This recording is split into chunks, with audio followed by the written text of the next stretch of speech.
Welcome back. From a leaky faucet to possible foreclosure. Believe it or not, that is possible. Many homeowners say they are facing nightmare scenarios just like that one.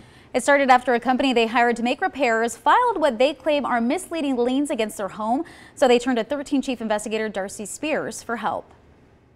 You know, you just had a leak, called the wrong person, and suddenly he's threatening to take your home over a bill that was out of control. Angela DiLoretto's saga started in late October when she called Ruderman to her Seven Hills home for a bathroom leak. And about right down here, probably about a softball size, was just a little bit of bubbling on the drywall.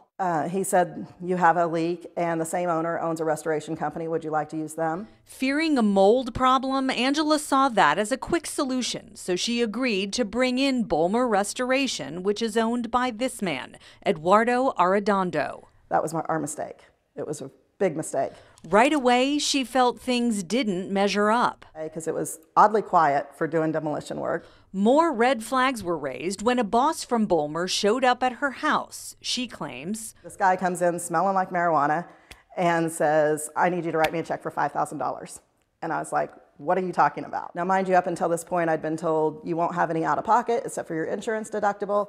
With her bathroom torn up and hoping to cut ties with Bolmer, Angela requested a final invoice to submit to her insurance company. Just silence.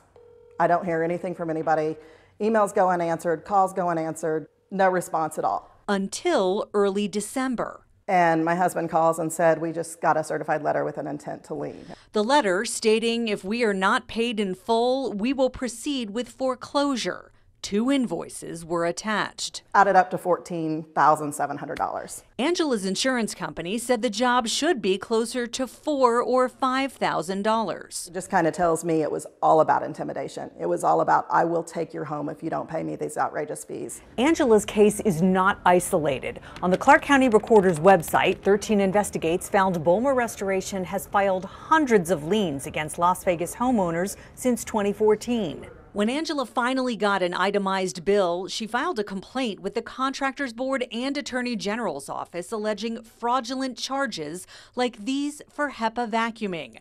She also says she confronted Arredondo for items that weren't used. Because you're charging me for all this safety gear on all your guys that I never saw them wear. The bill also claimed there'd been work done in the master bedroom. And my master bedroom was outside the containment area and never touched. She didn't dispute she owed some money, but only wanted to pay for work that was actually done. I know that there were outrageous, we'll call them errors, on my invoice, and I tried to discuss those errors and couldn't get anybody to discuss those with me, so that makes me wonder if it's something more sinister. Well, at first I thought he was just charging more than everybody else in the valley.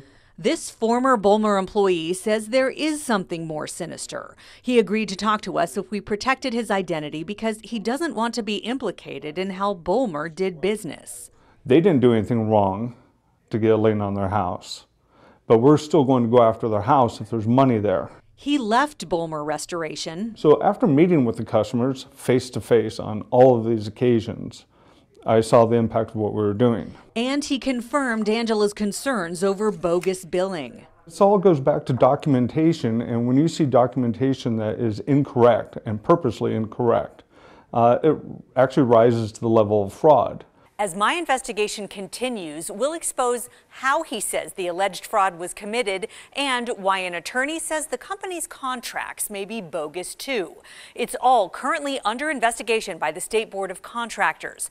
As for Mr. Arredondo, he wouldn't talk to us on camera, but claimed he's prepared to listen to and address customer concerns. Join me tonight at 11. Darcy Spears, 13 Investigates.